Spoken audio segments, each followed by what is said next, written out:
Perfecto. Bueno, muy buenos días a todas y a todos. Muchas gracias por estar aquí. Nos falta una ponente que ahora vendrá, que será la primera que tiene que exponer, pero todavía no sé. Ahí está. Vale, bueno, para los que no estáis metidos en el Congreso, os comento, este acto tiene lugar dentro del marco del 14 Congreso Anual Internacional del Instituto de Pedagogía Crítica y Liderazgo Transformativo, lo digo en español, de Calgary, o sea, de Calgary en Canadá, con participación de profesores, académicos y personas interesadas en la pedagogía crítica por todo el mundo. Hemos estado toda la semana reunidos aquí en la facultad, un grupo más o menos de 40 personas de todos los continentes y hablando, discutiendo y analizando cuál es el momento de la pedagogía crítica, cuál es el futuro que tiene la pedagogía crítica y la situación en la que estamos ahora en relación a algunos de los problemas que nos aquejan en el mundo en este momento de forma más acuciante. Con motivo de esta celebración del Congreso, estamos ofreciendo esta conferencia o grupo de conferencias de 5 que ofrecen a la facultad y que bueno, pues es el motivo que nos reúne aquí ahora. Tenemos por un lado a Paola Giorgis, es profesora PhD en Antropología de Educación y Educación Intercultural de Turín, la Universidad de Turín en Italia. Nos va a hablar sobre lingüística cultural crítica, desafiando la reproducción cultural de la alteridad. Tenemos también a Óscar Alberto Peláez Henao, profesor de la Universidad Católica Luis Amigó de Medellín, en Colombia, que nos va a hablar sobre maestros de inglés en la Colombia rural como sujetos políticos. Tenemos también a Catherine Tesley Severino, sí, profesora titular de la Universidad de La Coruña, del Departamento de Didáctica y Organización, si no recuerdo mal, sí, que nos va a hablar sobre Universidad por Palestina. También tenemos a Iridiana Arcos Montiel, de la Universidad Intercultural del Estado de Puebla, en México, ahí en medio, que nos va a hablar sobre los saberes y prácticas de cuidado de la cultura totonaca. Y por último tenemos a la profesora Concepción Sánchez Blanco, profesora titular de la Universidad de La Coruña, que está allí al fondo, que nos va a hablar sobre cuidar para educar y educar para cuidar en la etapa infantil. Es una muestra de lo que se está investigando en este momento dentro del marco de la pedagogía crítica en diversas partes del mundo. Por lo tanto, creo que tiene un interés indudable de cara a situar cómo estamos viviendo el momento en esta perspectiva tan necesaria para el futuro de la educación y del mundo en general. Empezamos, por lo tanto, con Paola. Muchas gracias.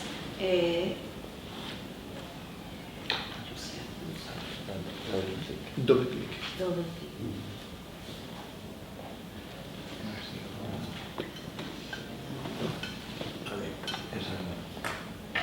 Ok, perfecto. Muchas gracias y bienvenidas, bienvenidos. Yo soy Paola Giorgis, soy de Italia y intentaré de hablar en español, entonces disculpen mis errores y por favor ayúdame si me falta alguna palabra. Entonces, yo enseñé... ¿Micrófono? Ah, micrófono. Sí. Perfecto. Ah, perfecto. Ok, yo enseñé... Ah, sí. Yo enseñé inglés, literatura y arte en la escuela secundaria en Italia y como voluntaria yo enseñé el italiano a refugiados migrantes. Esas dos experiencias me hizo pensar cómo un idioma otro modifica las representaciones individuales y colectivas y cómo la reproducción de la alteridad de palabras, como las palabras discriminatorias reproducen la alteridad en el discurso público, político, pero también en las relaciones interpersonales.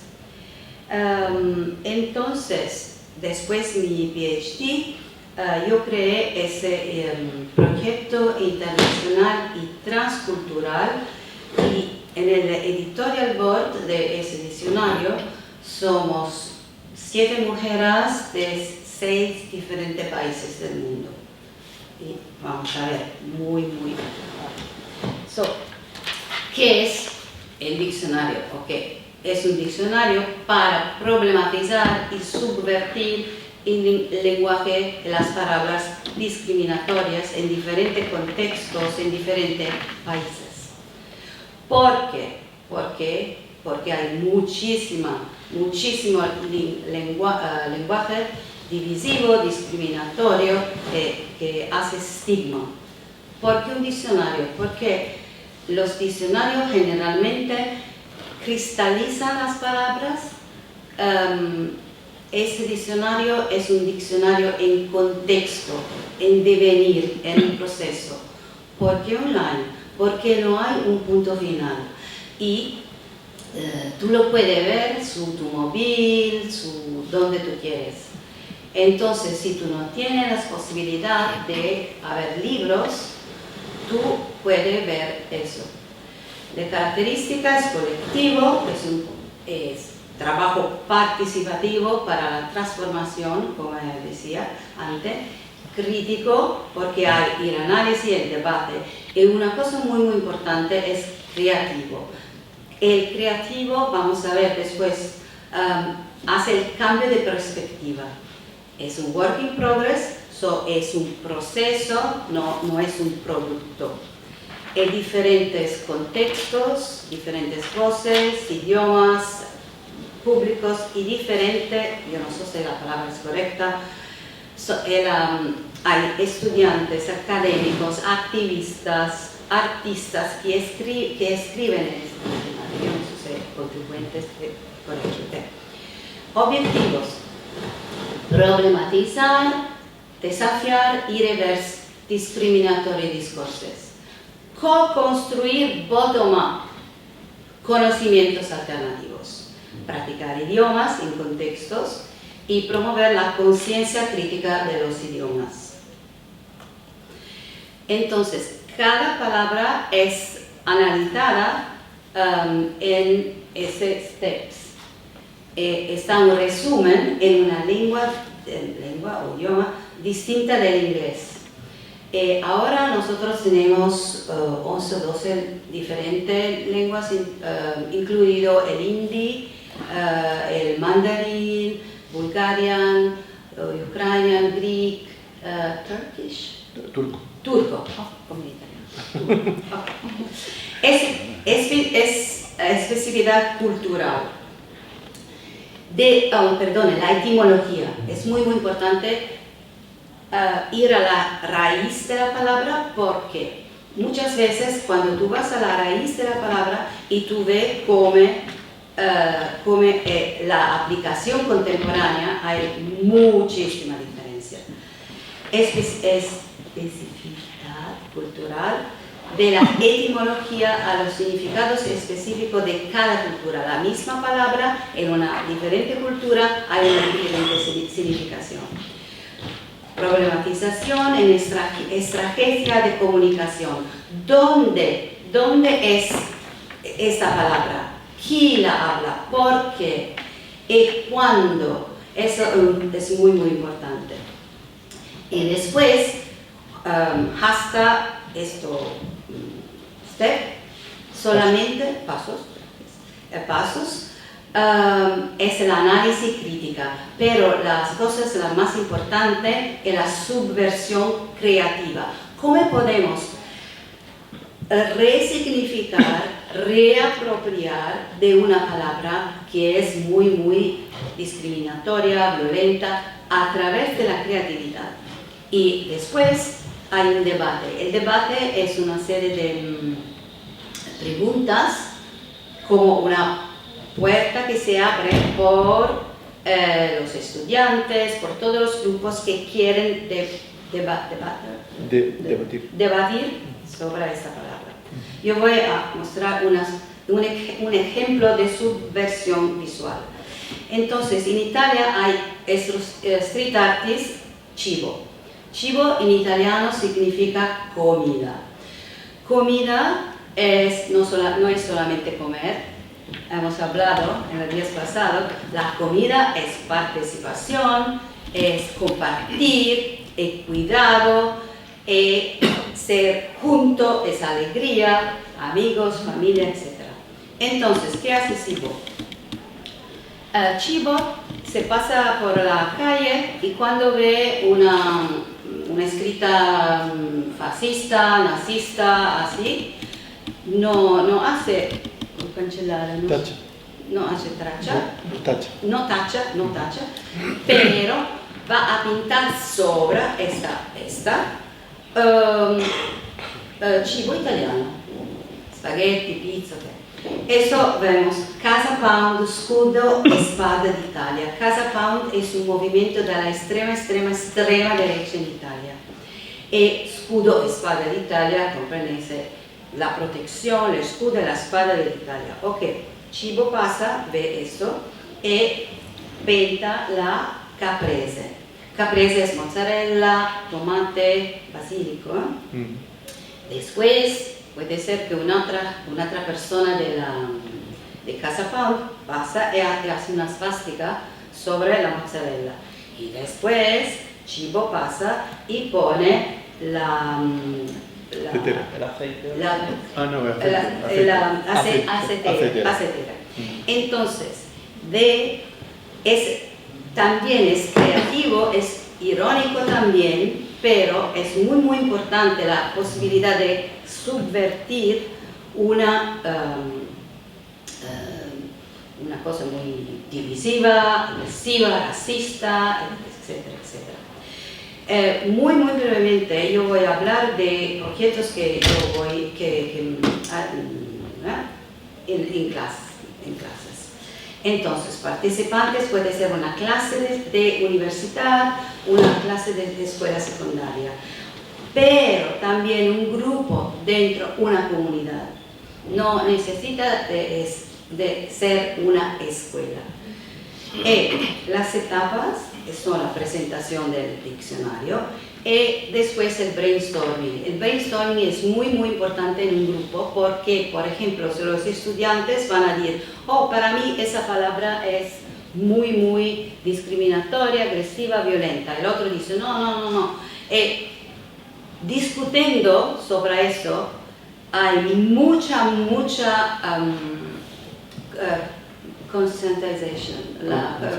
concienciación, critical awareness. Se puede hacer eso. Después de brainstorming, la clase o el grupo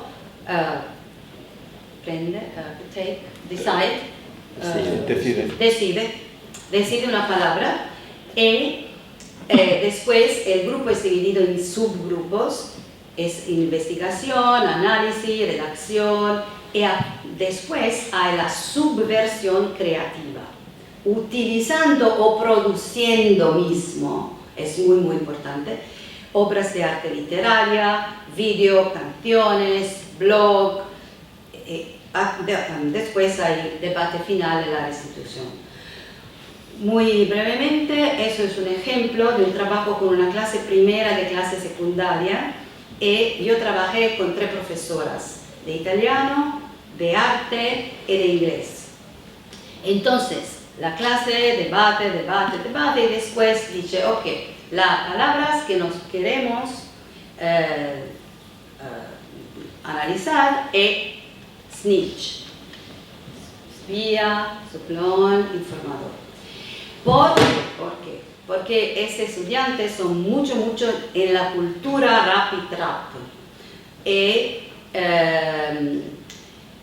siguiendo el lenguaje utilizado de la letra del trap, muchos jóvenes adoptan el comportamiento, estilos propios de la baby gangs. Y en esta clase en particular había estudiantes que estaban en alguna manera conectados con los baby gangs. Entonces la palabra snitch estaba muy presente del discurso. Entonces, esa es la obra final que hicieron. Entonces, los estudiantes hicieron unas canciones, hicieron muchísimas cosas, un rap, hicieron muchísimas cosas, pero todo junto hicieron esta obra final. Y aquí, si queréis leer, pero para mí la cosa muy importante que ha ido una subversión de la palabra, porque puede tener razones válidas y buenas intenciones, por ejemplo, cuando informa a una persona de confianza sobre una situación problemática en la que está implicada una otra persona, por ejemplo, violencia doméstica, violencia de género, o grupos violentos que organizan equipos limpiadores o justicieros contra personas de otra etnicidad o LGBTQ+, etcétera, etcétera. Entonces, yo terminé. Comentarios, reflexiones, sugerencias, alguna idea por una palabra del diccionario, algo más. Ustedes pueden trabajar con estudiantes, con colegas, con quien quieras. Muchas gracias.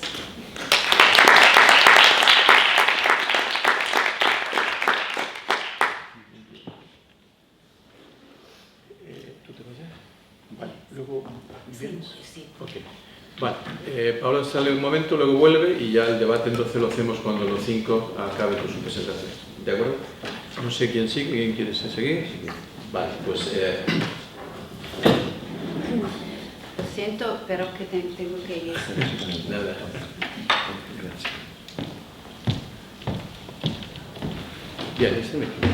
Sí, ese micrófono. Pues a continuación, Óscar Alberto, en cuanto de la presentación. Abriéndose.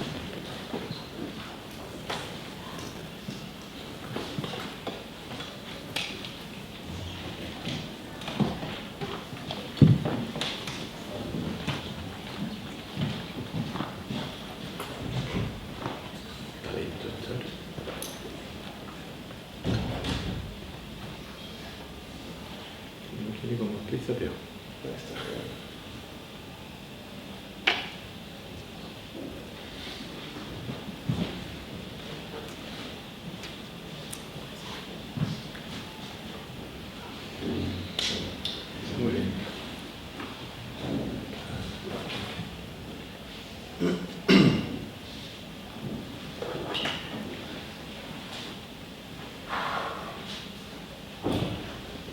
Buenos días y muchas gracias por estar acá. Estar sentados ahí es un gesto acogedor. Gracias por estar con nosotros. Yo quisiera ubicarme un poco con ustedes y llevarnos en este momentico corto a Colombia. Pero antes de eso quiero pues saludar y decir que soy Óscar Peláez, soy profesor, investigador y coordinador de maestría en Fundamentos de la Docencia en Lenguas Extranjeras de la Universidad Católica Luis Amigó en Medellín, Colombia. Y aquí podemos empezar como a ubicarnos un poco en este trabajo de investigación, que es un trabajo no culminado aún. Colombia es un país de 32 departamentos, así los llamamos en Colombia, quizás provincias. 32 provincias, y en la parte izquierda de su pantalla, en el color azul cielo, el cielo que no cantamos ayer, hay tres azulitos claritos. El primero arriba se llama Antioquia, es el departamento o provincia donde procedo y donde está ubicada la universidad. Y en ese Antioquia hay un espacio rojo que es la zona, región de 3 municipalidades o municipios, ayuntamientos, donde se ubica este proyecto de investigación. Esos 3 provincias o lugares son Yarumal, Angostura y Campamento. Allí, en una chiva, que es un carro, un bus Nacho, sin ventanas, Sí, sí, hermoso. de colores. Hay que tomar uno de estos porque son casi que burros que pueden atravesar las montañas y los huecos, los pantanos, los ríos, para poder llegar a aquella región donde hay algunos maestros en la ruralidad. Quisiera ubicarme y contarles que estoy hablando de la ruralidad profunda, una ruralidad que implica un desplazamiento cada vez un día para llegar a una vereda o a un pueblo pequeño de esto donde están las escuelas. Entonces siempre yo procedo de uno de esos pequeños pueblos, nací por allá hace casi un siglo ya, pero después de haber empezado a crecer me desplazo a Estados Unidos y hago toda mi educación fuera de Colombia. Sin embargo, siempre Colombia está en mi corazón y la ruralidad sin duda también. Hace de nuevo como 12 años que regreso a Colombia, me ubico en esta universidad y empiezo a hacer un trabajo en la ruralidad, porque hay una brecha profunda en la ruralidad y la región urbana de nuestro país. Podemos hablar de dos Colombias, también como se puede hablar de varias Málagas, me imagino, o de varias regiones o de varios asuntos en España. Esta ruralidad, allí se ubican unos profesores que en el fondo me interesaba indagar con ellos el asunto de la enseñanza del inglés en la ruralidad. El inglés tiene un boom en toda Latinoamérica, en Colombia, imagino que en todo el mundo, donde creemos que es la oportunidad como una panacea que nos saca de la pobreza y nos abre puertas. Esa falsa idea, o esa idea de que el inglés es una llave, una posibilidad para el éxito, va calando en los imaginarios. Y entonces ahí se ubican unos profesores y mi pregunta precisamente surgía en torno a cómo estos maestros de la ruralidad, a partir de sus trayectorias biográfico-narrativas, se van construyendo como sujetos políticos. Me interesa mucho el asunto porque, repito, la gran brecha entre lo rural y lo urbano demuestra que en el maestro de verdad, en Colombia hay una deuda profunda con la educación. Pero el maestro siempre tiene un rol activo, el maestro es un sujeto político, el maestro no es un sujeto neutro, el maestro toma posiciones. Pero el gobierno y el sistema lo ignora o pretende ignorarlo. Ese rol activo del maestro lo lleva precisamente a que desde la ruralidad se deben crear enfoques epistémicos y esfuerzos metodológicos que sean diferenciados. No se puede homogeneizar ni pretender que la educación o que el maestro o que se lleguen desde posturas muy únicas como lo hacen las políticas lingüísticas que reglamentan la enseñanza del inglés para todo colombiano, ignorando el contexto y la realidad de las regiones particulares o de la ruralidad. No solamente eso, se necesita también una comprensión profunda de cómo esos maestros se construyen como sujetos políticos.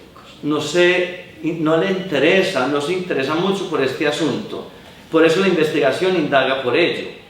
Y finalmente, pues es importante que el maestro se siga empoderando y que se siga formando para ser un sujeto que toma decisiones.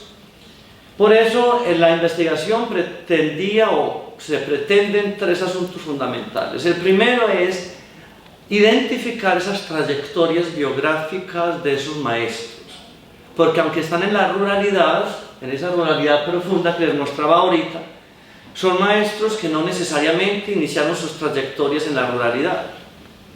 Estos maestros formados en universidades, muchos de ellos de la urbanidad, de las ciudades, se desplazan por algunos asuntos que puedo ahorita tratar brevemente de tocar, a la ruralidad. Entonces, en ese desplazamiento ocurren muchos asuntos. Perdón, alguien No, me estaba... no importa, no Sí, sí, importa. me llamaba. Esos maestros tienen unas trayectorias, porque igual son maestros no oficialmente integrados en el sistema del magisterio colombiano. Entonces, muchas veces están 6 meses, 1 año en una región, en una institución educativa, y luego les toca desplazarse. El primer momento de la investigación se hizo a través de la cartografía, a través de un mapeo, toda su trayectoria, de dónde iniciaron su decisión de ser maestros, dónde se forman, cómo llegan a este primer espacio, qué ocurre allí en esta institución, por qué se mueven a otra institución, qué desafíos van encontrando en esos desplazamientos. En un segundo lugar, se determina, a partir de la investigación, se logra identificar o analizar en ese mapeo, con esa cartografía, los desafíos y las oportunidades.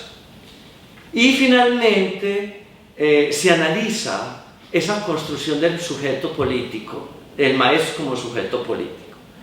Como es breve, quisiera entonces ir avanzando un poco. ¿Podemos pasar la más, por favor? Pásame una más, por favor. Ya a través del software Atlas T vamos logrando encontrar, en primer lugar, esos trayectorias, como les decía, en las cuales se puede identificar varios asuntos, datos sociodemográficos, pero también como todo lo que influye en esas trayectorias de ellos. La creación de redes familiares, la provisionalidad. La provisionalidad es un asunto del maestro que no está inserto en el sistema educativo del magisterio y son provisionales, es decir, están como por contratos de tiempos, 1 año, 2 años, porque no están aún vinculados en el magisterio oficialmente. Ahorita, si hay discusión, lo podemos tratar de aclarar. Entonces, la provisionalidad es fundamental en esas trayectorias, porque crea una cierta incertidumbre, una cierta incapacidad una no posibilidad de generar planes o diseños que permanezcan en el tiempo. Tenemos también asuntos como apoyo, ahí lo pueden ir percibiendo. En otro segundo momento, que es el que más me interesa compartir con ustedes, que no lo vamos a ver ahí, simplemente lo traje como para que vean esta amalgama y este entramado que se va creando.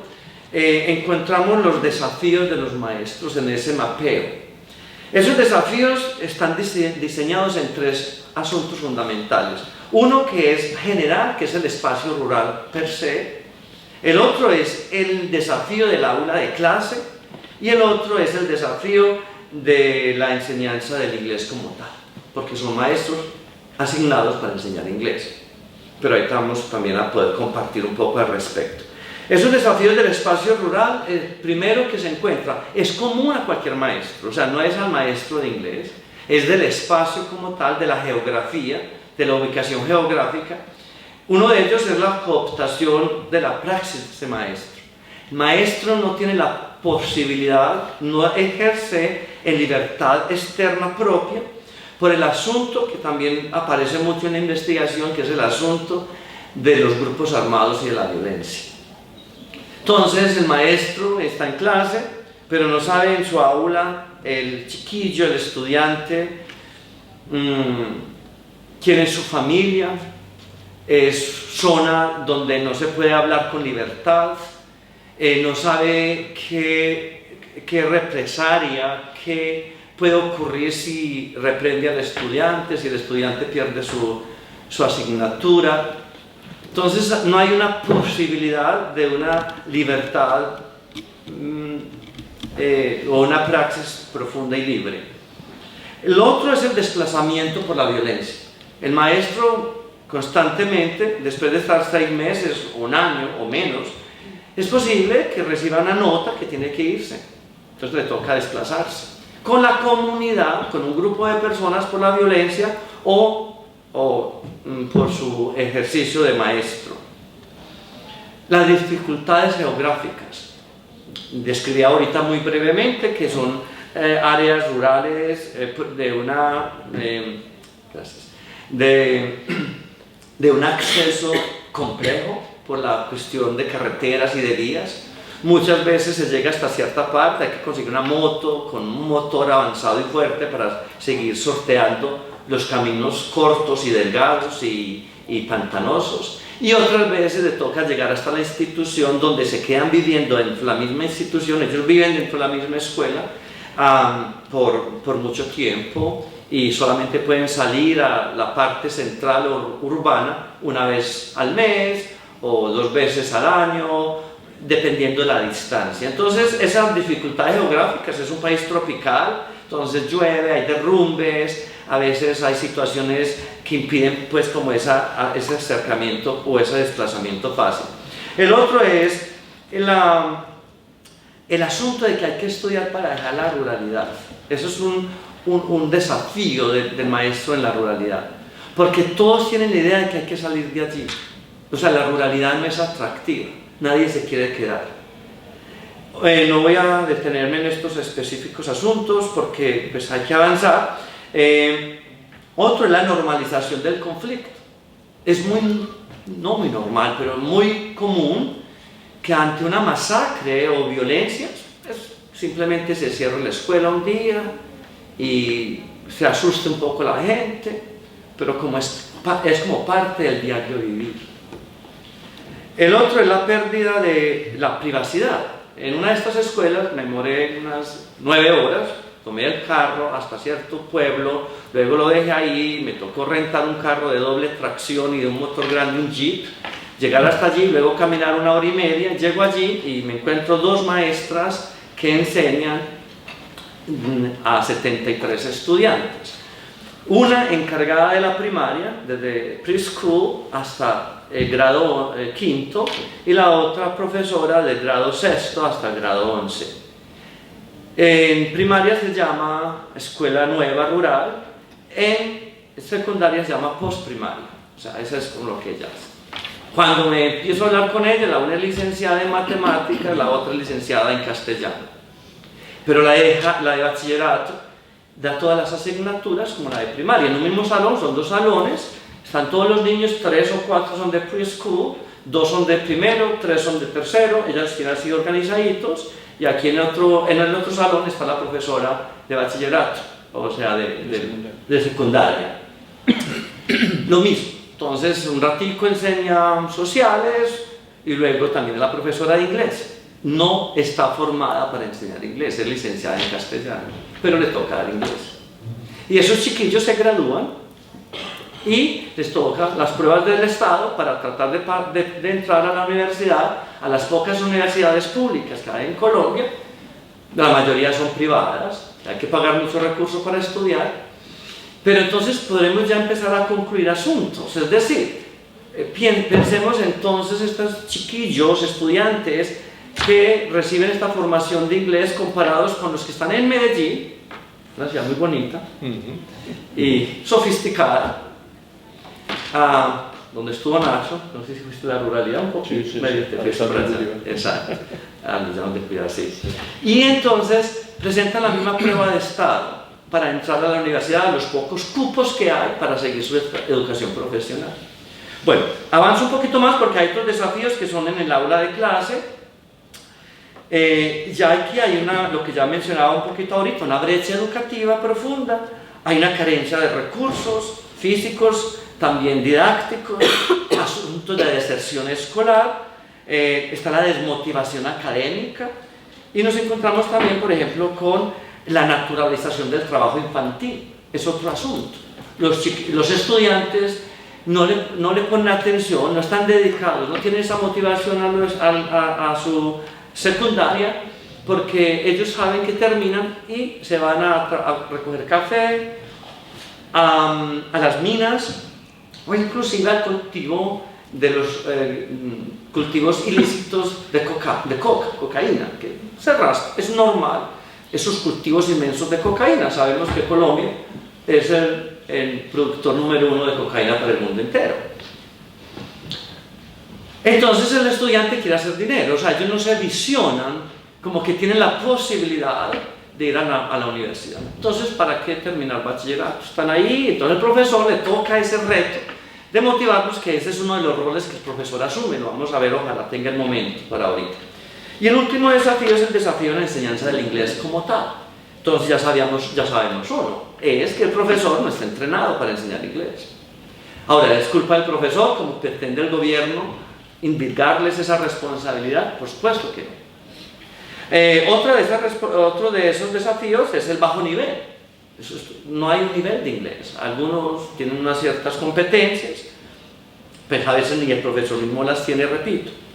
Está también el asunto de escuela nueva y postprimaria, que ya les hablaba, o sea, tener en una misma aula a los estudiantes. Olvidaba uno muy importante del aula, y es el asunto de la pérdida de la privacidad. En esta escuela donde encontré las dos profesoras, 3 aulas pequeñas, ya les dije cómo estaban distribuidas. La tercera aula era su vivienda, su lugar de habitación, su apartamento, un solo salón, 2 camas, ahí tenían una cuerdita con la ropita colgada, una pequeña nevera, una pequeña estufita ahí, algo para poner sus asuntos de cocina, y una de ellas es mamá, tenía al niño de 5 añitos también en la escuela.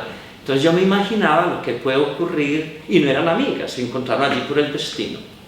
Yo decía, yo no puedo entenderlo, o sea, ¿cómo entonces uno puede vivir así en esa realidad?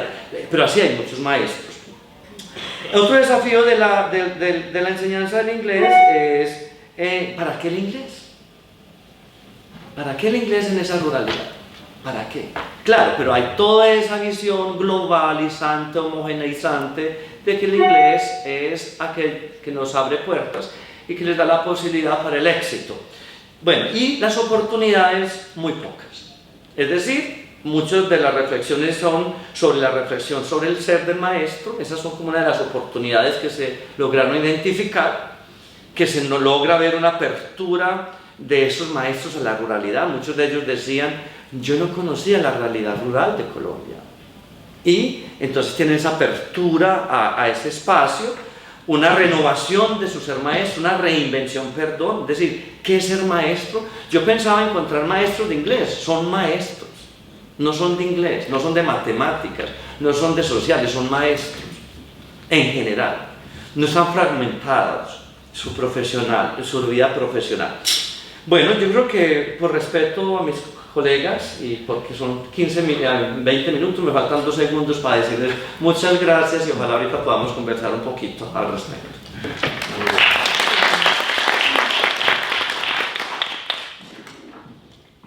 Gracias, Oscar. ¿Escucháis? Bien. Perdón, tengo que pedir perdón porque se me falla un poco la voz por un resfriado. Vale, no sé si...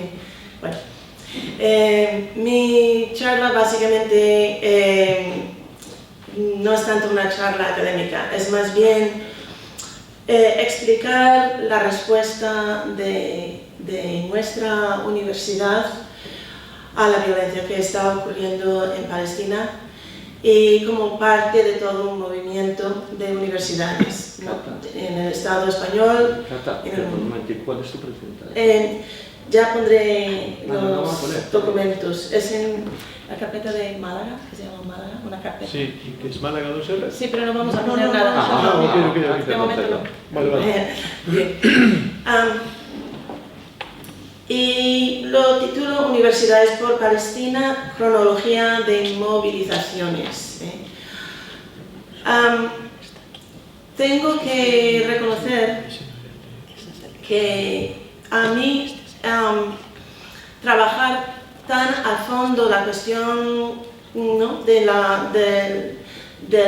cerco, del asedio, de la invasión israelíes a Gaza y a Cisjordania, Líbano y ahora Siria, lo veo dentro de todo pues una geopolítica y de una economía política global, donde hay otros muchos puntos de no solo conflictos, sino también agresiones violentas y armadas, ¿no? Pero una colega de la facultad, que forma parte de un grupo de trabajo en igualdad, tomó muy en serio la cuestión de Palestina y me arrastró hacia su causa. Y entonces yo estoy realmente poniendo sobre la mesa mucho de lo que voy a decir. No ha sido iniciativa propia, sino principalmente de ella y de un par de personas más dentro del grupo de trabajo en igualdad, ¿vale?, de la facultad. Entonces, vamos a ver. Ella se llama, por cierto, María Mar Rodríguez Romero, pero hay otras personas involucradas, sobre todo pues una bibliotecaria y otra profesora, otras dos, así, de la facultad, y más yo. Por cierto, me llamo Catherine Teasley Severino, me llaman Cata, para Catalina, y llevo muchos años pues, en la Universidad de A Coruña, pero soy natural de California, ¿vale? Y mi perspectiva también sobre estas cuestiones de la guerra, yo imparto educación para la paz, la resolución de conflictos y la ciudadanía. Viene de mucho atrás, ¿no? Y viene de saber que mi país de origen, está funcionando en el mundo como el imperio más potente actual, de capa caída, eso sí, y desesperada, pero y eso en perspectiva, podríamos decir, anticolonial o descolonial, es importante y duele mucho y da mucha rabia, ¿no? Porque el poder está concentrado allá y no repartido por el mundo. Pero vamos a ver, entonces vamos a la obra, vamos a ver lo que hemos hecho desde el grupo de igualdad y luego cada vez más gente en la Universidad de A Coruña. ¿Cuáles fueron los eventos desencadenantes, ¿no?, del 7 de octubre? Pues ya sabemos bien que Hamás y otros grupos armados de Gaza bombardearon pues, un recinto israelí que albergaba en ese momento soldados israelíes. Pero también bien sabemos que ese ataque no salió de la nada, como dijo Antonio Guterres, ¿no?, el secretario general de la ONU. Se remonta incluso a más atrás el Nakba, no sé cómo se dice, la Nakba, que fue la masacre de 1948, de cuando pues, los colonos británicos dividieron un poco Palestina y dejaron hueco para formar más adelante el Estado de Israel. Y ese periodo, ¿no?, desde 1948 hasta el presente es pues un constante de violencia colonial y mortal contra el pueblo indígena, ¿no?, de la zona de Palestina. Y entonces ante esa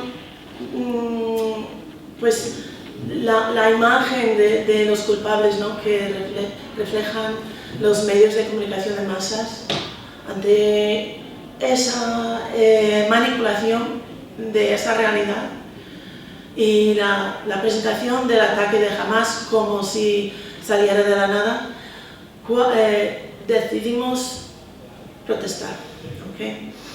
Y estas son nuestras respuestas. Primero voy a hablar de octubre a diciembre de 2023. Se establece en el grupo de trabajo en igualdad de la Facultad de Ciencias de la Educación de la Universidad de A Coruña concentraciones cada miércoles con 1 minuto de silencio y después pues, de gritar y cantar y hacer performance o puestos en escena, ¿no? Y también lecturas públicas de nuestros comunicados. Y en ese periodo de octubre a diciembre escribimos por lo menos, yo creo que 6 comunicados, ¿no? Sobre lo que estaba sucediendo ahí y cómo deberíamos responder. Y entonces surgió de la bibliotecaria la idea de hacer un inmenso textil en trozos de tela, que en inglés se llama patchwork quilt, que era como tejer y en cada trozo de tela poner, pues, representar la lucha de las mujeres palestinas contra este asedio. Y entonces 2 profesoras, yo con mi grupo en la titulación de Educación Social, mi grupo de la asignatura de Educación para Paz, y otra profesora de Educación Infantil, pues maestro o maestra en Educación Infantil, decidimos hacer en nuestras aulas estos tapices. Y la idea era hacer tapices inmensos, ¿no? Y que después tendrían que ir circulando por los distintos campus de la universidad. Y bueno, en el caso de la otra profesora, pasó muchas clases haciendo con mucho cuidado su tapiz y además con figuras muy bien representadas y con links en cada trozo de tela a más información sobre esa figura. Podrían ser artistas, poetas, escritoras, activistas y sobre todo enseñantes, ¿no? Educadoras, profesoras. Y además representando también figuras asesinadas, etc., ¿no? En mi clase yo estaba un poco aún acoplándome, no es la palabra, a este proyecto, y entonces decidí hacerlo en una sesión.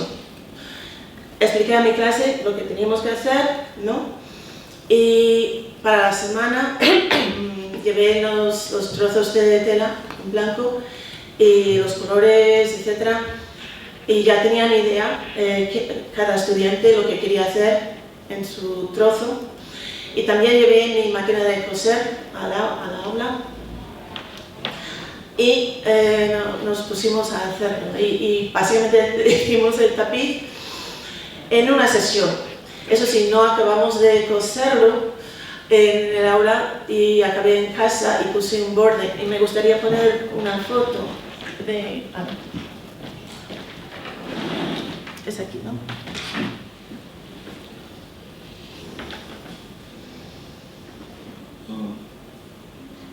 No, lo tienes fuera, catalogado. Sí, perdón, no es esto, perdón. Lo tienes fuera. Sí.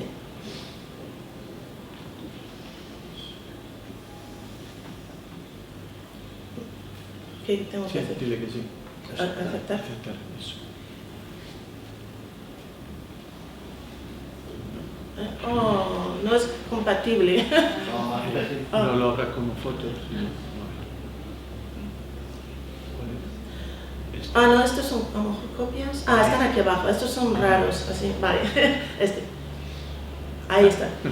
Bueno, aquí tenemos pues una perspectiva. Este tapiz de aquí es el que hicimos en mi clase y yo puse también este borde. Y también aquí abajo en árabe pone todas somos palestinas, porque este proyecto de los tapices se llama así, todas somos palestinas, ¿no? Y este es el otro tapiz hecho en educación infantil, ¿no? Y pues son unos trozos sueltos hechos por profesorado y personal de administración y servicios, ¿no? De la facultad. ¿Dónde está la carpeta? ¿Es esta? Sí. Aquí otras perspectivas. Esto es otra cosa, espera. Un segundo, es que a lo mejor sí, algo así. Es que tengo Mac, no me... Estas son las acampadas que también organizamos, pero a ver, tengo otra perspectiva de... Esas son las concentraciones y con pancartas y con cantos y etcétera. Pero tengo otra perspectiva de... Es que no me baja. Perdón, a ver. Aquí. Ahí. Colgamos nuestros tapices en la facultad, así, y están ahí colgados en este momento. Y bueno, cada estudiante escribió algo así, ¿no? En cada trozo. Dejo esto ahí un momento. Entonces, pues eso tuvo bastante éxito. La verdad es que no me lo creía, pero sí, y gustó, sensibilizó bastante al alumnado y al profesorado de la facultad. Lo llamamos activismo, ¿no? Y entre otras cosas, aparte de este tipo de pues, creatividad, ¿no? colectiva, hicimos una cadena humana alrededor de 3 facultades, ¿no? Y con mucho éxito y mucha presencia policial, tengo que decir. Organizamos conferencias, uno de ellos era el embajador palestino en España. Conectamos con otros movimientos de la base social, por ejemplo, Sistema Universitario Gallego por Palestina, SUB por Palestina, y el movimiento Boicot, Desinvestimiento, pienso en gallego, perdón, y sanciones. Y en diciembre de 2023, presentamos unas demandas ante el Consejo de Gobierno de la Universidad de A Coruña y fueron aprobadas en Consejo, y eso fue el primer comunicado universitario completo, ¿no?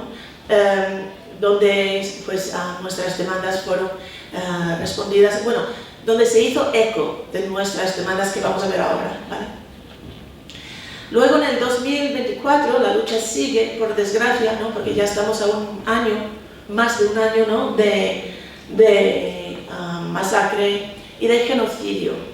Pues precisamente empezó a surgir la palabra genocidio en nuestros comunicados y nos basamos principalmente en pues, los comunicados que había hecho la relatora especial de la UNRWA, ¿no? Que es un grupo que trabaja en Palestina y de la ONU y para refugiados, y ella se llama Francesca Albanesi.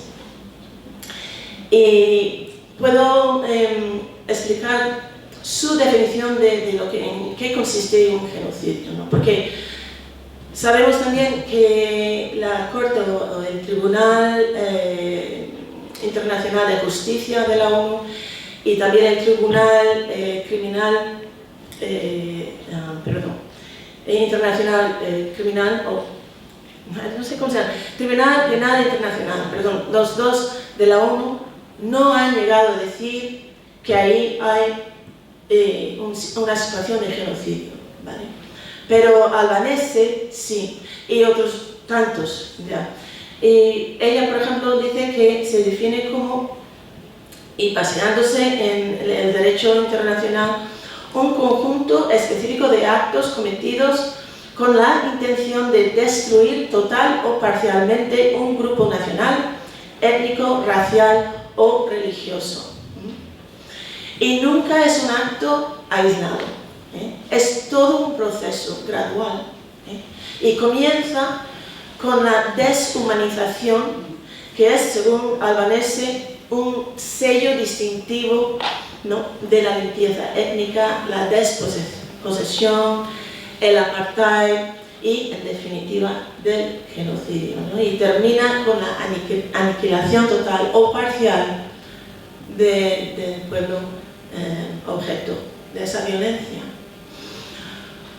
Y entonces queríamos que la UDC, la Universidad de A Coruña, asumiese también la idea de que estamos delante de un genocidio. Así que hubo más comunicados desde nuestro grupo y los tapices seguían pues, pasándose por la ciudad, por distintas organizaciones.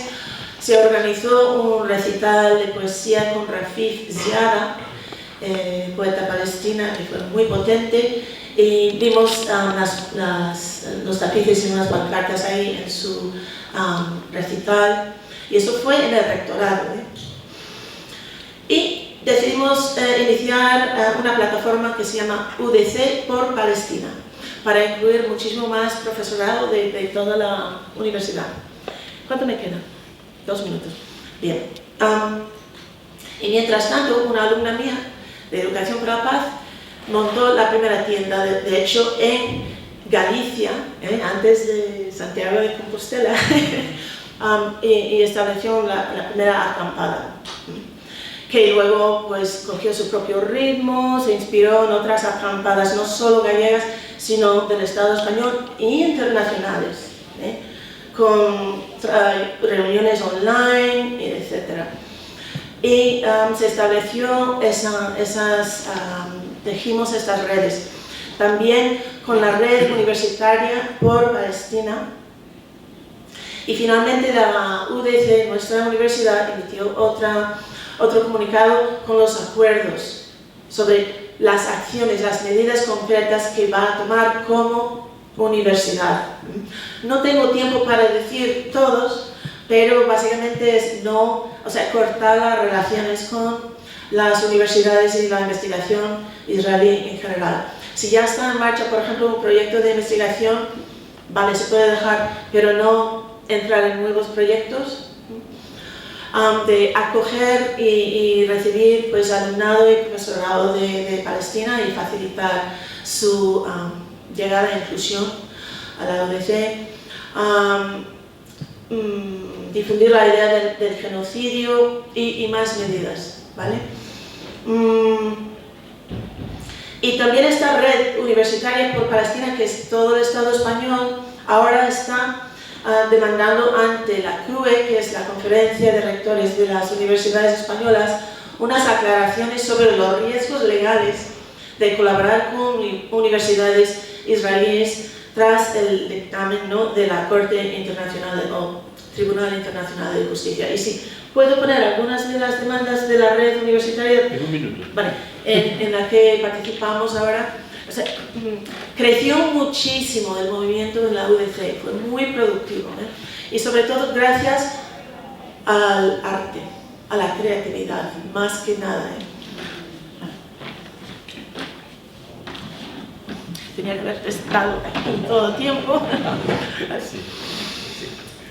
Y de aquí un rápido PowerPoint para que tengáis, si no estáis, igual estáis ya familiarizadas y familiarizados con estas demandas, pero compartimos estas demandas. Ok, espera, vamos atrás, perdón, esta es la red en defensa de Palestina, argumentos para deshacer los mitos y las falacias del sionismo. ¿Vale? Estas son las primeras, pero deberían... ok, ¿así? Sí. Vale. Ok. ¿Esta se está viendo? Esto es... El siguiente. Sí. ¿Se puede poner esto más grande o se lee? Se lee bien. Okay. ¿Vale? ¿Otra?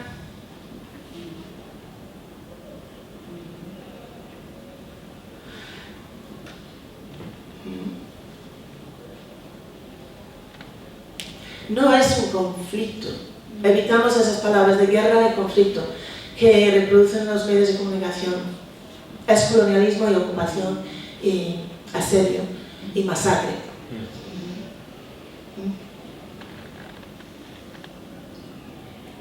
Estados Unidos, su papel, genocida.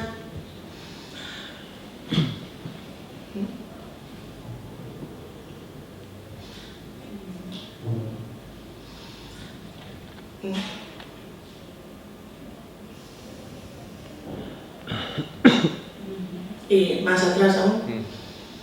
Y ya estamos llegando al final. Perdón que te robé un poco de tiempo, Concha. Okay.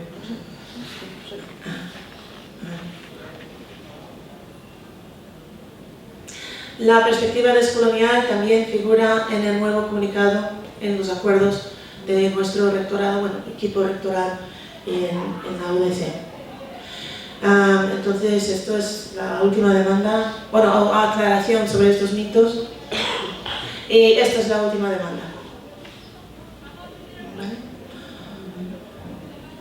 Y es todo un movimiento y invitamos a la gente a apuntarse y a las universidades a apuntarse. Muchísimas gracias.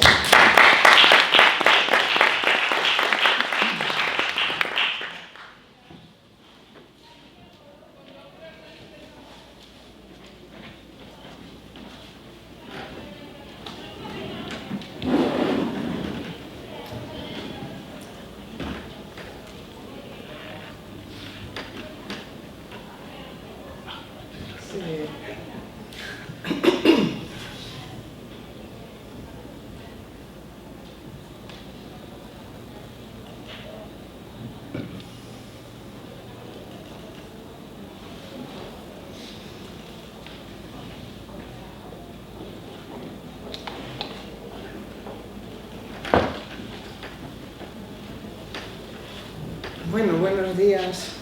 La verdad es que no contábamos con un público tan extraño, vamos a decirlo así, que bienvenidos, evidentemente, bienvenidas. Es un placer, por supuesto, estar aquí, pero yo sí que esperaba encontrar estudiantes.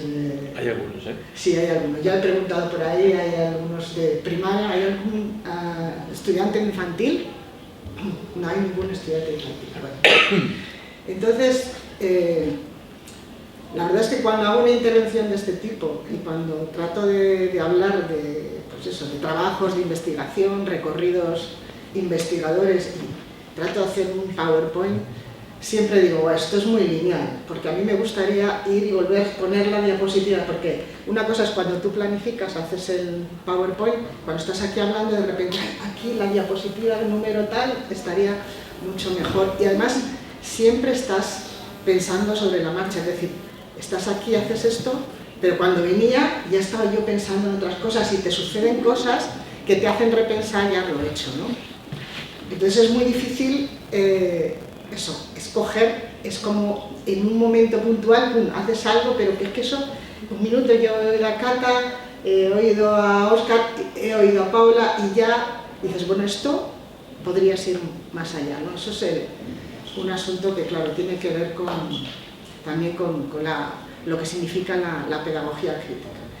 Entonces, yo quería empezar hablando de cómo lo que yo puedo aquí explicar no es mío, no es solo mío. Es decir, yo tengo que agradecer a todas las personas que me he encontrado en mi camino, que me han hecho ir pensando, incluso los libros que he ido leyendo, las conversaciones con los autores y autoras. Entonces ellos me han interpelado a mí y yo he producido, bueno, esto, pero que no soy yo la dueña, sino que los dueños también son, evidentemente, entre otros, pues el grupo tan fabuloso en el que estoy, ¿no?, sobre pedagogía crítica y que tantos años, bueno, incansablemente lleva Shirley Stenberg ahí conduciendo, ¿no? Entonces yo creo que esto es muy importante señalarlo.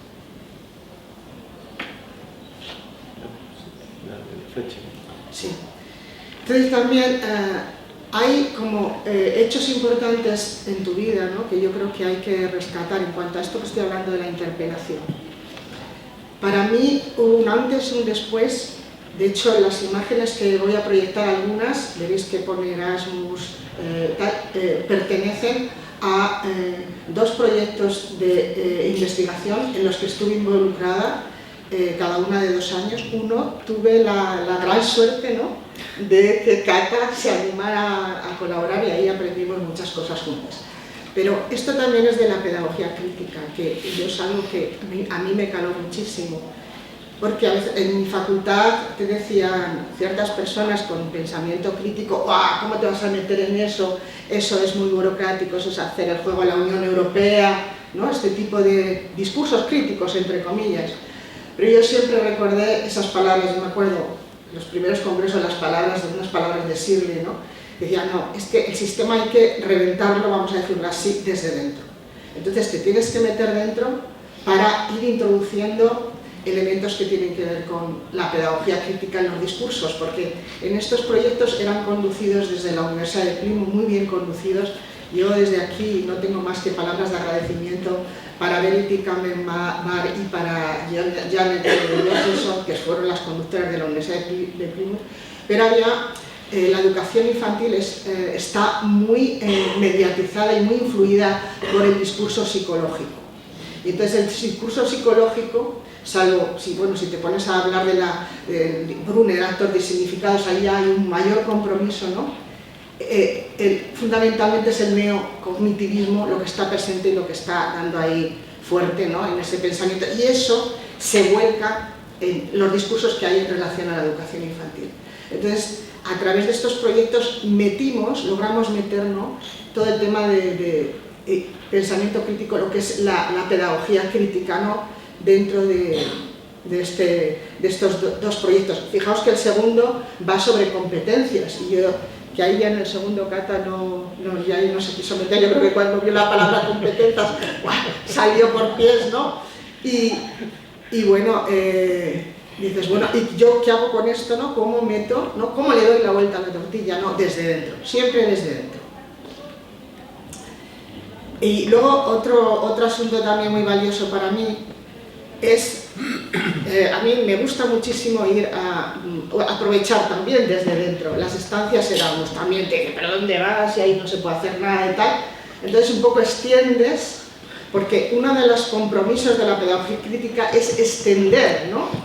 Extender, claro, para el pensamiento, para transformar, para cambiar. Y entonces, a través de una estancia Erasmus, yo estuve en Polonia, estuve en Ioannina, en Grecia, estuve en Croacia, el año pasado estuve en Rumanía, y entonces, como tengo que dar clase a estudiantes de otras facultades y de otros lugares, ahí extiendes lo que es el pensamiento de la pedagogía crítica dentro de otros contextos, con otros estudiantes, ¿no? Y entonces para mí también he de decir que es muy valioso. Pero además, otra cosa muy importante es que esto te permite pensar la infancia, no en términos de la infancia, sino en términos de las infancias. Porque evidentemente cada vez que en los proyectos tuve acceso a multitud de escuelas infantiles, educadores, observar en escuelas, en el caso de las estancias Erasmus siempre pido ir a escuelas, estar en escuelas, hacer procesos de observación en esas escuelas, luego escribo sobre ello. Entonces te da una visión de la infancia, ¿no? Ojalá pudiera ir a Palestina, ¿no? Se me ocurre, ¿no? La infancia es otra infancia, ¿no? Entonces, hacer saltar por los aires ese concepto de la infancia, que la psicología evolutiva lo que ha hecho es encasillarla ahí en una determinada forma de ser, que en realidad es la infancia blanca occidental, pero no es la infancia, por ejemplo, de Palestina. Pues, por ejemplo, se dice, los niños son egocéntricos, pero ¿y qué niños? ¿De qué niños estamos hablando?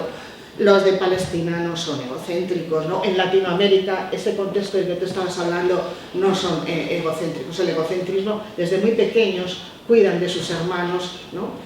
Entonces eso también es muy importante.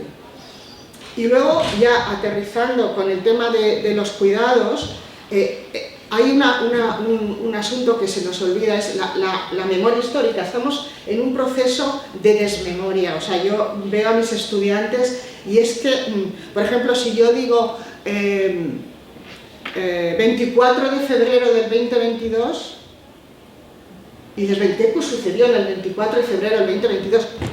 Ucrania es invadida por Putin y su ejército. Si yo digo 7 de octubre del 2023, ¿qué pasa?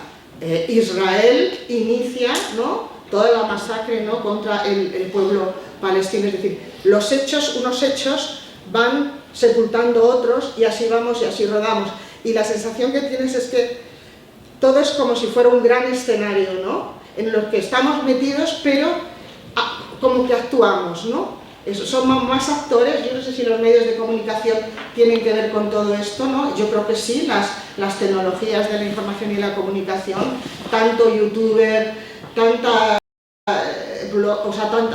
páginas, ¿no? Es decir, cómo la gente actúa, dice, ¿dónde está el sujeto real y dónde está el sujeto inventado, ¿no? Y a veces en la universidad también tienes esa sensación, lo hablábamos Nacho y yo, de que cuando uno es un maestro y cuando uno es un influencer. O sea, ¿dónde está el límite ahí que se está perdiendo? Cuando el alumno es un follower. Y yo lo estoy viendo permanentemente en mi facultad, ¿no? O sea, este cuestionamiento, ¿no? Yo creo que no lo deberíamos hacer. Entonces yo creo que, volviendo la mirada hacia la historia, y ahí me acuerdo de Nelly es una profesora con la que le tuve la oportunidad de hablar. Ella empezó a narrar toda su trayectoria, tiene 79 años, y yo decía, madre mía, era la historia de la educación viva de este país. Y yo decía, ay, pero lo que éramos y lo que somos, ¿en qué nos hemos transformado? Y yo miraba a la universidad, y bueno, aquí, los profesores universitarios, lo que éramos y en lo que nos hemos transformado. Hablaba de la educación de adultos, aquellas escuelas de adultos que se hacían, o sea, ahora hablar de altruismo es una cosa de dignidad, de cuidado, estamos en una crisis de cuidado. Lo que estaba narrando Cata responde a una crisis de cuidado. La pandemia fue una crisis de cuidado. Lo que está pasando con el cambio, hablamos del cambio climático, es una crisis de cuidado. Todo está ligado, pero en el capitalismo en el que estamos, la sociedad neoliberal se encarga de separar, ayer hablábamos, de perder el sentido de, aunque se habla de globalización, no es la globalidad, es decir, todo está perfectamente hilvanado y orquestado.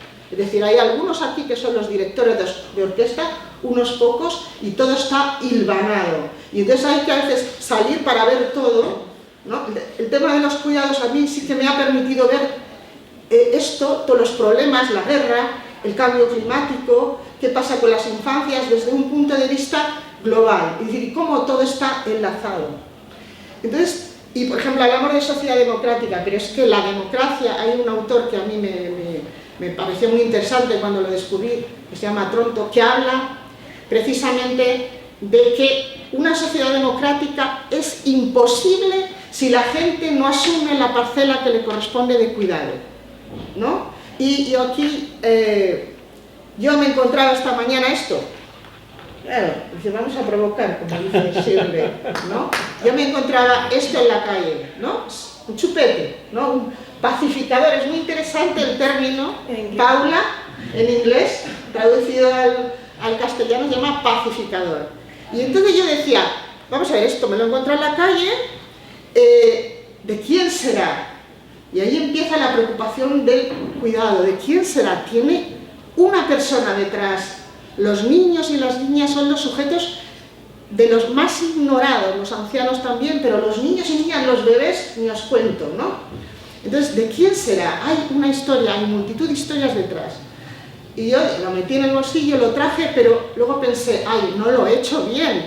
Esto es la pedagogía crítica, me tengo que interpelar a mí misma, ¿no? Y yo pensar, porque yo tendría que cuidar significa, yo tendría que haber buscado a su dueño. ¿De quién es? Porque tengo que pensar, ay, está en la escuela infantil y estará llorando, porque claro, no tendrá a su mamá, pero necesitará el chupete. Eso es cuidar. Cojo el chupete, pero porque tenemos demasiada prisa, ¿no? Cojo el chupete y me busco la escuela infantil, una escuela que tienen aquí, que yo ya le he echado el ojo, que se llama Paqui Luque. Tendría que haber ido a la escuela, pero la prisa es horrorosa para olvidar todas estas cosas. La prisa y los cuidados no se llevan bien. Y haberme ido a la escuela y haber dicho, oiga, porque además el día pasado estuve hablando allí con la vigilante de la escuela, y ha dicho, oye, este chupete por donde estaba situado, ¿de quién es? Y entonces, igual a lo mejor por yo no hacer, ese niño está llorando. Y su madre no puede atender, se chupa el chupete y se tranquiliza. Y yo soy actor en ese cuidado de ese bebé. Y tendría que haberlo hecho. Entonces, las causas como evidentemente lo que está pasando, el genocidio de Palestina, igual a mí, yo es que Cata sabe que a mí me abruma mucho, o sea, ver las cosas desde tan arriba, y entonces yo soy de las que aterrizo en lo más local, y de lo local voy a lo global. Entonces yo voy a cuidar a este bebé. Este bebé no es mi hijo, no es mi responsabilidad, pero eso es el problema de la democracia, que no es una democracia como tal, sino que ser demócrata significa, o sea, el cuidado, que es lo que dice este autor, está ligado a ser demócrata, cuidar del otro y cuidarse de uno mismo. Y cuando digo del otro, de los otros, del medio, que, bueno, ahí hay estudios fabulosos sobre el medio natural, sobre lo que hacen las plantas, ya no los animales, ¿no? Y ayer le decía a la compañera, le decía que si los árboles tenían hijos y si cuidaban a sus hijos, pues miren ustedes, los árboles cuidan de sus retoños. Hay un autor que se llama, ahí ahora mismo no me acuerdo, es italiano, se lo dije a Paula, bueno, hay un autor que estudia y habla de la inteligencia de las plantas, ¿no? Mancuso se llama, Mancuso, ¿no? Entonces, todo está ligado. Nosotros, si tienes esa visión, esa es la visión que debería entrar en las sociedades para entender que todos somos parte de un todo, que esta persona lo tenía clarísimo, porque hablaba de la cultura Ubuntu, ¿no? De Ubuntu, sí. Entonces, bien, entonces quizá por mi culpa, vamos a decirlo así, no por su padre, porque igual iba rápido, pero yo tenía en mi mano la posibilidad de cuidarle y no lo hice, tenía que haberme ido a esa escuela. Y en esa escuela, ya voy a aprovechar ya que estamos aquí, vi algo, a mí me pareció muy interesante, que es, estuve hablando con la vigilante y le pregunté por una cosa que vi, que era una escultura en piedra, y debajo apareció una placa que decía Paquita Luque, sí. Directora de la escuela desde 1970 y tal cual. Y decía, ¡ay, madre mía! Ahora que hablamos de cuidados, de cuidar a los profesores, ¿no? Es la primera vez que veo una escultura dedicada a una profesora que estaba, una directora muerta, pero tenía las cenizas, esto es muy interesante, las cenizas allí. O sea, se cuida de los vivos, ¿vale? También la memoria histórica de los muertos es muy importante, la memoria histórica de Paquita Luque, pero la memoria histórica de Englen Taïeb y de Janusz Korczak, que ya nos hemos olvidado probablemente, y no sabemos, como hemos olvidado fechas, quiénes son. Es decir, y además es que sus discursos te resuenan ahora, en este mundo tan lleno de guerras, te resuenan muy fuertemente, te resuenan porque, por ejemplo, Englen Taïeb fue la primera que escribió, ¿no? Una declaración, ¿no? En Ginebra sobre los derechos del niño, es la anticipación de lo que luego serían esos derechos. Pero es que esta señora es muy interesante porque dijo, cuando se acabó la Primera Guerra Mundial, resulta que todas las ayudas iban a parar a los niños y niñas de los pueblos, o sea, de los países ganadores. Y ella dijo, ¿cómo? ¿Cómo que las ayudas y los niños de los vencidos y las niñas de los vencidos? Y dijo, hasta aquí hemos llegado. Entonces hizo una declaración que decía, todos los niños y niñas del mundo, o sea, todos los niños y niñas de Europa, en este caso, porque estaba la Primera Guerra Mundial, todos tienen el mismo derecho a ser ayudados, ¿no? ¿Vale? Y el siguiente autor es Janusz Korczak, que este hombre polaco, bueno, Englen Taïeb fue la fundadora de Save the Children, pero Janusz Korczak hizo algo increíble, que fue, él era médico, tenía un orfanato de aquel entonces, ¿no? Con niños sin familias, muchos, bueno, la mayoría eran judíos, y cuando vinieron a por los judíos, a por sus alumnos, dijo, yo me voy con ellos. Y agarró y se fue con ellos y fue exterminado juntos con sus alumnos. O sea, de la memoria histórica es fundamental para entender, ¿no? Para ver qué es lo que hemos perdido, qué es lo que estamos dejando atrás. Yo estoy hablando del mundo de los cuidados, pero podemos ver pues otro tipo de asunto o problema que nos pueda llamar. Vale. Sí, me subí a dar un trozo del PowerPoint, pero es suficiente. Esto también lo olvidamos. Pedagogía crítica, activistas es Amy. Amy es una bebé con la que hemos convivido estos días. Para mí ha sido una bendición encontrarme con Johnny y con Amy, su bebé, que tenía 3 meses. 3 meses, Amy hablando, porque parece, no hablas, no, pero tiene lenguajes, otros lenguajes. Y quizá, hablaba yo con Johnny ayer cuando íbamos en el metro, a lo mejor nos teníamos que haber parado un momentito, haber guardado total silencio y escuchar a Amy, a escucharla. Es decir, es un poco, hay manifestaciones muy valiosas que no es irse a la calle, hacer una huelga, etc. Hay otras, y eso no es una performance, porque las huelgas, muchas cosas que hacemos a veces son pura performance. O sea, escuchar a un bebé. ¿Cuántas veces se escucha a los bebés? Estoy hablando de los más pequeños, 3 meses. Y 3 meses, y Amy se hacía hablar con ese gorgojeo, ¿no? Y chupando, y bueno, era una gozada. Digo, mira, yo aquí estoy feliz, digo, porque estoy entre adultos, pero tengo un niño, una niña, ¿no? Que está hablando, pero pregunta, ¿la estamos escuchando? ¿La estamos respetando? Y estamos en un grupo de pedagogía crítica. Entonces, activista yo desde la cuna, pero hay niños y niñas dentro de la pedagogía crítica que muy a menudo los ignoramos, no los consideramos, ¿no? Entonces esta chica Samantha Reed, está en la Guerra Fría, le escribió a Andropov y le dijo, oiga, va a haber guerra entre Estados Unidos y Rusia, ¿no? En Belarus, va a haber guerra. O por ejemplo, este chico, ¿no? Ival Masif, que defendió los derechos de los niños que trabajaban. Francisco Vera Manzanares, colombiano, activista por el clima, que lo mataron, como a Masif, ¿no? Luego, evidentemente no me voy a detener, Greta Thunberg, Malala, y así podríamos, pero hay que rescatar a la infancia, que no solamente los adultos cuidan, los niños, las niñas también nos cuidan, porque los niños y las niñas, esta siguiente diapositiva, y voy a cerrar aquí, son la esperanza. Yo vi una pintada en una escuela que decía, una crianza es una esperanza, la crianza es esperanza, los niños son esperanza, y esa es la esperanza que tenemos. Por eso, ellos, es decir, parte de nuestra historia, que tiene que ver con nuestra genética o con la epigenética, no sé, pero yo he visto, todos los niños juegan a cuidar, todos los niños y las niñas juegan a cuidar, y desde edades muy tempranas, que el PowerPoint que traía era de niños cuidando, con las muñecas, ¿no? Cuidan. Y estamos matando su juego de cuidados, lo estamos matando.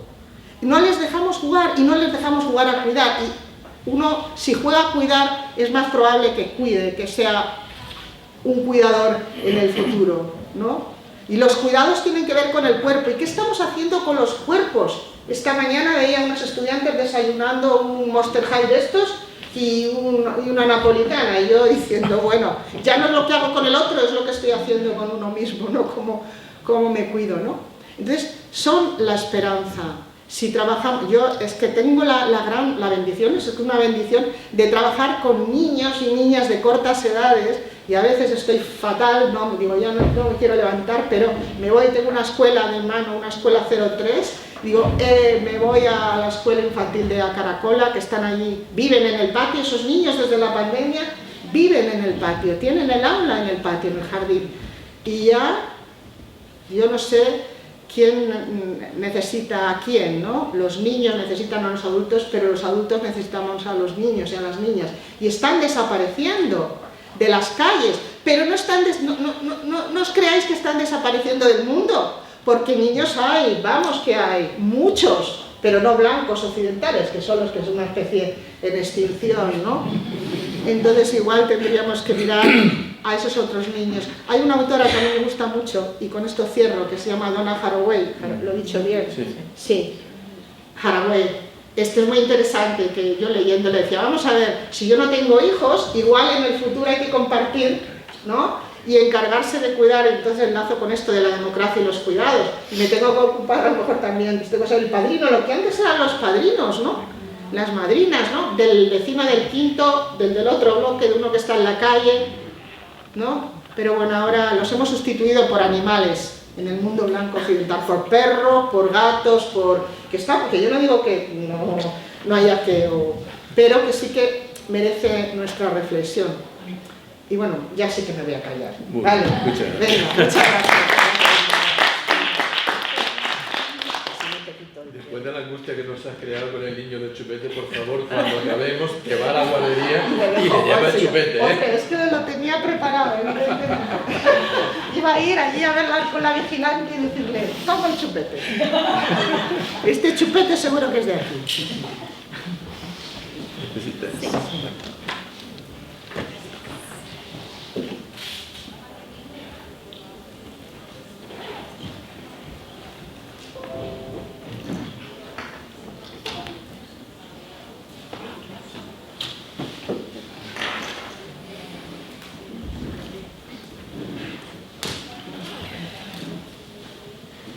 No está proyectado.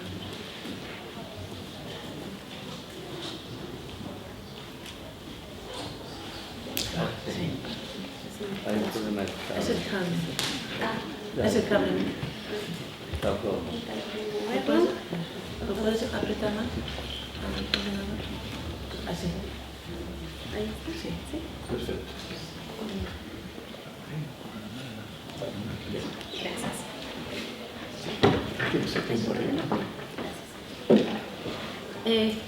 Tlen, buenos días a todos. Estoy muy contenta de poder el día de hoy compartir estos saberes con ustedes. Y bueno, mi nombre es Iridiana Arcos. Yo vengo de México, del estado de Puebla y de la Sierra Nororiental. Actualmente me encuentro estudiando mi maestría en la Universidad Intercultural del Estado de Puebla y estoy trabajando el tema de los cuidados, así que siguiendo con lo que nos comenta la ponente anterior, les mostraré justamente esta parte importante, ¿no? Que hay otras infancias y otras maneras de cuidar y cómo a partir de estas perspectivas de los pueblos originarios en México tenemos también las formas de cuidar. Esta tesis está titulada Prácticas otras del cuidado comunitario como una forma de resistencia epistémica y está dirigida por la doctora Marta Morales González, que es una mujer náhuatl, es una mujer académica y que está interesada también en este tema. Y bueno, cabe mencionar, yo provengo también de la cultura totonaca, eso es muy importante. En mis venas está la cultura totonaca, mi abuela es una mujer totonaca, mi madre lo es y yo lo soy también. ¿Por qué hablar de prácticas otras? Y es un poco también el juego que nos ponía, ¿no? El lenguaje, desde dónde nos denunciamos, porque si dijera otras prácticas, sigo haciendo lo mismo. Parte de este momento para hablar de los cuidados es tener en cuenta que se han venido dando transformaciones importantes en este siglo, ¿no? Y respecto a las cuidadoras y de qué manera estas formas de cuidar se van poniendo. Si ponemos sobre la mesa solo los cuidados de manera occidental, bueno, podríamos decir que entramos en este juego de la globalización y de la homogenización de los cuidados. Y esto surge a través de que dentro de la cultura totonaca nosotros tenemos nuestras formas también de cuidado. Los territorios son también cuidados y como elementos tenemos el hogar, la familia como primer punto de encuentro de cuidado y se extiende a la escuela. El docente también se vuelve un cuidador dentro de esta comunidad y posteriormente se extiende. Olvidé comentar un poquito que en México estamos divididos en 32 estados, Puebla está al centro, es uno de los 32 estados, y dentro de Puebla se divide en municipios. Y el municipio donde estoy llevando a cabo esta investigación se llama Huehuetla y Cachuacan. Es una zona extensa que pertenece a la zona de la sierra, enclavado entre montañas, con un poco también del territorio accidentado. El clima es muy tropical y de manera también hay derrumbes y demás, solo para poner un poquito de contexto. Y bueno, esto lo menciono porque al poner al centro la casa, la escuela y la comunidad, estamos tejiendo esta red de cuidados, no son cuidados aislados. El problema surge cuando dentro de estas comunidades, dentro de estos municipios, llegan ciertas organizaciones que vienen a decirnos cómo vamos a cuidar a nuestros niños, ¿no? Y nos dicen, tienes que cuidarlo de tal manera, necesitas estos materiales, necesitas estos espacios que sean de tal o cual forma. Sin embargo, aquí también era importante reconocer que ya las madres y los padres dentro de estos territorios ya cuentan con cuidados para ellos. Y de esta manera, estos conocimientos y prácticas pues se ven desvalorizados, minorizados, y de alguna manera al venir a insertar estas formas también se van desvalorizando, pero dejan de aplicarse los cuidados propios. Dentro de este proceso también es importante hablar, y retomo lo que menciona, que hay diferentes tipos de infancias. Al menos para la cultura totonaca, hablar de la infancia no significa hablar de la primera y de la juventud y de la adolescencia y llegar hasta al final.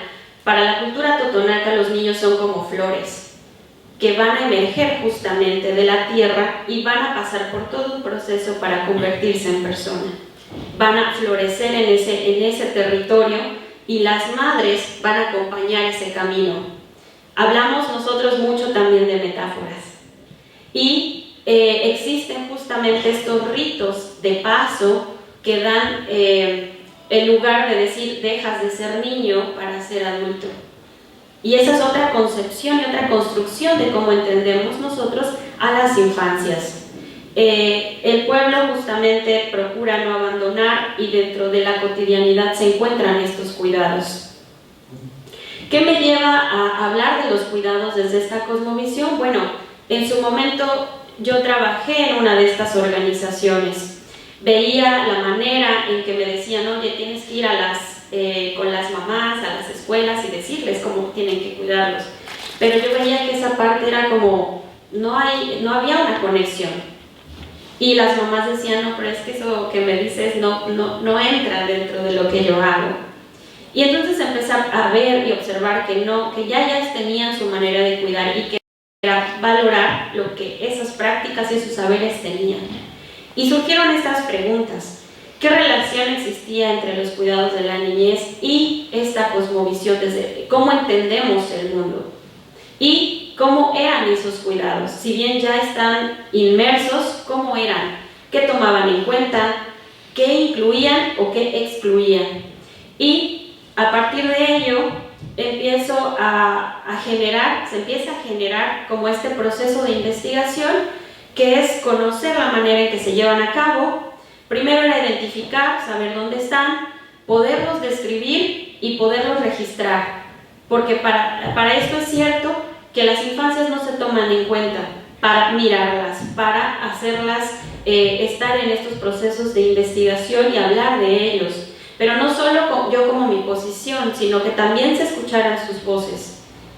Y a partir de ello se genera como todo este diseño metodológico en donde está enclavado en Huehuetla, en Cachuacan, con este enfoque que permite describir y tomando en cuenta la etnografía, yendo a observar, platicar mucho con las cuidadoras y tener al centro a las parteras. Esto es muy importante, los sabios de la comunidad.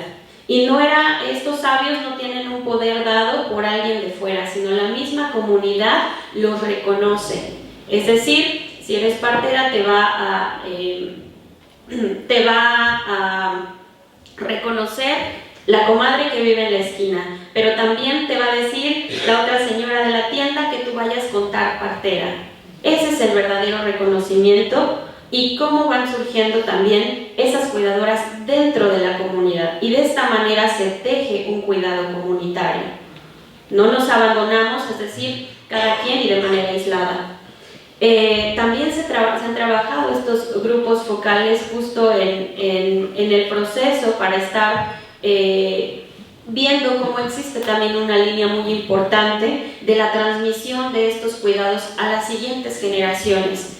El espacio en donde estamos es atravesado por procesos globalizantes y justamente nos damos cuenta que los jóvenes también están siendo un espacio importante entre las parteras, los jóvenes y las infancias. De esta manera se va gestando una línea de transmisión de esos saberes y conocimiento. Parte de esto muy importante es la recuperación de estas narrativas a partir de cómo entendemos el mundo. Y bien, esta es una foto que me gusta muchísimo porque podemos ver a los jóvenes también inmersos en los procesos sociales, es decir, las danzas. En estas danzas tenemos el encuentro de los niños que también empiezan a involucrarse en estas actividades y también estos espacios se vuelven seguros, se vuelven un espacio en donde son cuidados. Y bueno, aquí quisiera hacer también una anotación importante. Mi abuela fue una mujer, es una mujer totonaca que vive en Cachoacan. Por situaciones de violencia, por situaciones de machismo, del patriarcado que se vivía ahí también, ella decide salir, ¿no? Ese no es un lugar para vivir, no era un lugar para una mujer. Sale a la ciudad, sigue buscando oportunidades y mi madre ya crece en la ciudad. Yo ya no tengo el acceso a estar en la sierra, crezco en la ciudad, pero mi madre se encarga de llevar esos cuidados que ella tuvo cuando vivieron un tiempo en la sierra, se encarga de llevarlos conmigo, de aplicarlos en mí. Y entonces ahí puedo ver el hilo conductor de estos cuidados, que a pesar de estar en otro territorio totalmente diferente, las prácticas y sus saberes que ella tenía los había hecho conmigo. Y es por eso que regreso ahí. Y esto es parte también de la autoetnografía y parte del proceso que me ha llevado a reconocer que existen otras maneras de ser niño en otro espacio, que deben ser respetados, que deben ser escuchados y valorados. Desde esta cosmovisión de cómo los totonacas entendemos el mundo, no solo es el humano el centro del universo, sino estamos relacionados también en nuestro planeta con las plantas, con el cosmos y estamos interactuando todo el tiempo. Entendemos que tenemos un cuerpo, que tenemos una mente, pero también un espíritu, y ese espíritu se necesita cuidar. ¿Cómo? A través de las plantas, a través de ciertos rituales que protegen ese espíritu. Para esos cuidados hablamos también del mal de ojo, es decir, cuando a alguien le llama mucho la atención y es que le gusta y un ojo se hace más pequeño que el otro. Y a partir también de estos cuidados del espíritu, lo que hacen las madres es limpiar a los niños con un huevo, con ciertas hierbas como la ruda, la albahaca, limpiarlos completamente y una vez que limpiado, ese huevo se tira, porque el huevo ha recogido todo ese mal de ojo. ¿Por qué es importante? Porque estos cuidados no se dan solo en adultos, sino desde niños. También a partir de esta cosmovisión es poner ciertos elementos como tijeras sobre la cabecera de los niños, amarrarles una pequeña mazorca de color rojo, tiene que ser maíz rojo, en la cabecera, justamente para que ningún ente y ningún espíritu quiera llevarse al pequeño. Entonces esos cuidados también necesitan ser valorados, escuchados, y los jóvenes lo saben. Ahí estamos trabajando, se trabajó un grupo con jóvenes de la universidad y ellos lo saben que hay elementos para poder cuidar y cuidarse y cuidar a los otros, porque también los jóvenes se transforman en esos cuidadores, son cuidadores que ya lo están haciendo. Y esta también es otra imagen del mismo grupo donde de igual manera siguen narrando cómo se llevan a cabo estos cuidados y que tienen la eficacia. No solo hablamos de la parte médica, sino esto también es muy importante. Dicho esto, es importante que se visibilicen, que se entiendan que también son saberes y que están en resistencia. porque muchas de las ocasiones van al médico las madres y les dicen no, ya no tomes ese té, ya no tomes eso que te estás haciendo, ya no te bañes con hierbas, te vas a no sé, ya no lo hagas simplemente. Ven aquí, yo te doy una pastilla y yo con eso te voy a curar. Pero muchas veces se intenta todo eso para curar el cuerpo y no resulta. Y es fascinante ver que basta con que bañen al niño con una serie de hierbas, con una serie de elementos dentro del contexto y el niño se encuentra mejor. Deja de llorar, deja de estar inquieto y el pequeño vuelve en sí. Y esto también es importante para seguir abriendo como de compartir estos conocimientos de los cuidados. Se busca que se involucre toda la comunidad. Esta es una foto que también me gusta mucho porque estamos dentro de la universidad, pero hay niños, están líderes comunitarios, están docentes, están regidores, están madres de familia que justamente están preocupados para que también la niñez siga protegida. Y una manera en la que lo hemos hecho también es buscar que estos saberes sean transmitidos, no solo de manera oral. Estamos construyendo cápsulas que sean transmitidas a través de las radios comunitarias, pero que también lleguen por otros medios, para que esas voces sean escuchadas. No solo soy yo, viene toda la gente que busca que los cuidados desde la cultura totonaca sean visibles. Y por otra parte, también hacer un registro escrito que permita dejar por sentado que se están haciendo toda esta investigación. Y por otra parte, en un diagnóstico que se realizó a partir de grupos focales con los jóvenes, ellos decían, bueno, sí es importante esto, pero también necesitamos cuidados respecto a cuidado emocional. Y de ahí surge la idea de crear un centro integral para el desarrollo y promoción del desarrollo humano que se llama NACU. NACU en totonaco significa corazón y totonaco significa 3 corazones, porque los totonacos están en 3 partes del centro de México. Y es por eso que al centro ponemos el corazón y estamos dando, porque esto es un trabajo en conjunto, colaborativo, espacios donde los jóvenes puedan expresarse, espacios donde puedan ser y puedan seguir compartiendo todos estos saberes. Es importante también enunciar que desde la universidad, desde mi universidad, la Universidad Intercultural, tenemos como eje transversal la interculturalidad.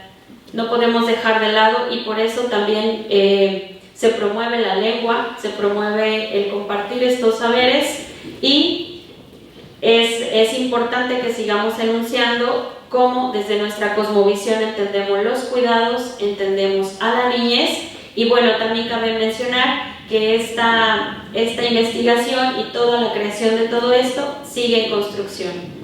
Y bueno, para mí esto sería todo para compartirles. Pachecachine, muchas gracias.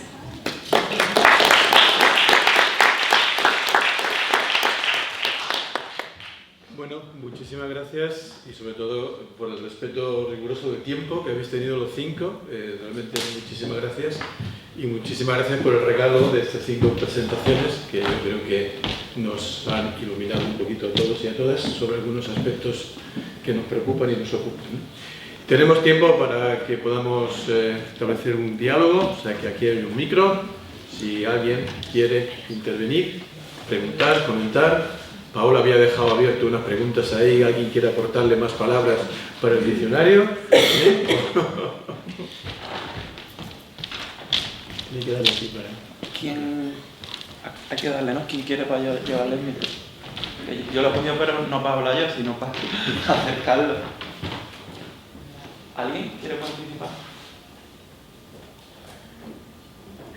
¿Por allí?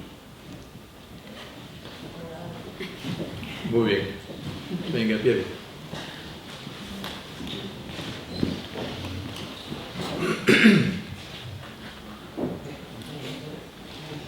¿Se oye? Sí. Bueno, antes de nada, felicitaciones a todas. Ha sido un placer escucharos. También Óscar.